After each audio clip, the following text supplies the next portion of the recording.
Je bénéficie de la priorité de passage avec le panneau triangulaire muni de la flèche barrée à l'intérieur. Ce panneau est aussi appelé priorité ponctuelle. J'ai priorité à la prochaine intersection, mais seulement la prochaine. L'autre d'après, on ne sait pas, on verra en arrivant. Je bénéficie de la priorité de passage également avec le panneau carré jaune pointe en bas. Ce panneau est aussi appelé itinéraire prioritaire. J'ai la priorité sur toutes les intersections rencontrées sur plusieurs kilomètres, tant que je ne rencontre pas le même panneau barré de noir. Après le panneau jaune pointe en bas barré de noir indiquant la fin d'un itinéraire prioritaire, je vais rencontrer d'autres panneaux qui m'indiqueront le nouveau régime de priorité. Je rencontre le panneau stop. Je dois obligatoirement marquer l'arrêt au niveau de la bande blanche qui l'accompagne, ou, à défaut de bande blanche, à la limite de la chaussée abordée. Je dois laisser passer les usagers venant de gauche et de droite. Je rencontre un panneau « Céder le passage ».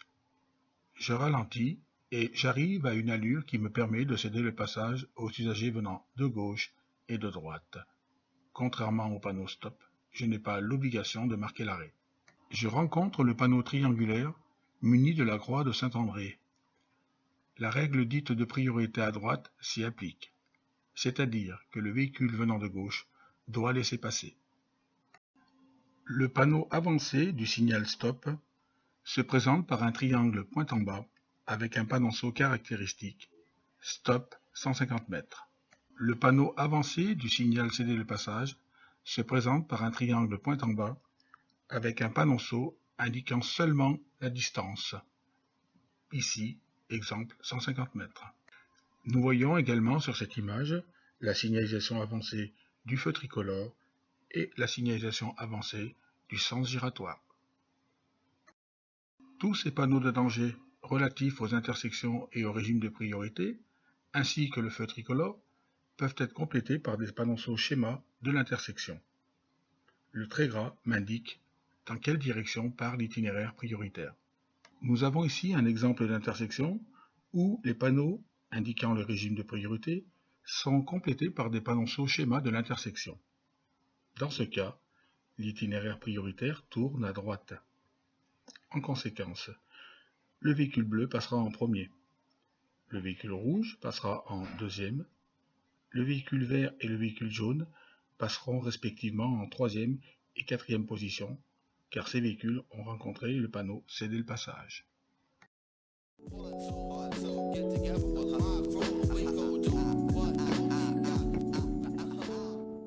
Sur cette image, l'intersection à gauche ne présente aucun panneau de signalisation.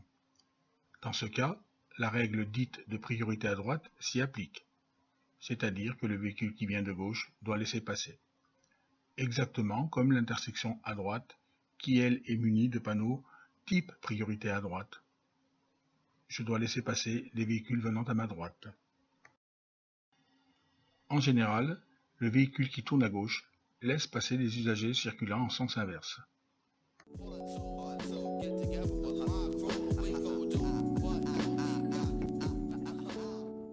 La différence d'appellation entre le rond-point et le sens giratoire se fait essentiellement par rapport au régime de priorité. Dans un rond-point, j'ai la priorité en entrant. Par contre, une fois que je circule sur l'anneau, je dois m'arrêter pour laisser passer les usagers venant à ma droite. Dans un sens giratoire, je cède le passage en entrant, mais j'aurai la priorité lorsque je circule sur l'anneau jusqu'à ma sortie. Lorsqu'un agent règle la circulation, je dois me conformer à sa gestuelle, car elle annule et remplace tous les panneaux de priorité, y compris les feux tricolores. Un agent vu de profil les bras en croix me donne l'autorisation de passer. L'agent est vu de face, de dos ou de profil. Dès qu'il a une main levée, cela impose l'arrêt à tous les véhicules abordant l'intersection. L'agent montre un usager Il désigne le piéton ou le véhicule concerné. L'agent est de profil et fait des gestes circulaires avec un bras. Il me demande d'accélérer pour dégager plus vite l'intersection. L'agent fait des gestes avec une main de haut en bas. Il m'invite à réduire mon allure. L'agent est de face ou de dos, les bras en croix. Qu'importe ma direction, je dois obligatoirement m'arrêter.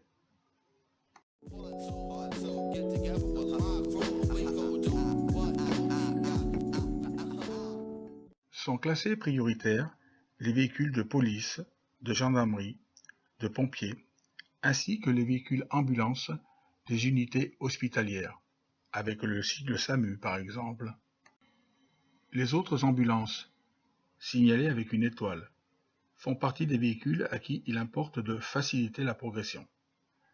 Je facilite la progression des véhicules de médecins également. Je facilite la progression des véhicules appelés chasse-neige ou tout autre véhicule affecté à la viabilité hivernale. Je facilite la progression également des véhicules d'intervention gaz-électricité, ainsi que les véhicules de la Banque de France. En agglomération, je facilite le départ des bus lorsqu'ils quittent son arrêt. Je facilite également son croisement dans les rues étroites. Les véhicules encombrants, de plus de 2 mètres de large ou 7 mètres de long, doivent faciliter le passage. Cette règle ne s'applique pas, comme nous l'avons vu précédemment, aux autobus et aux autocars.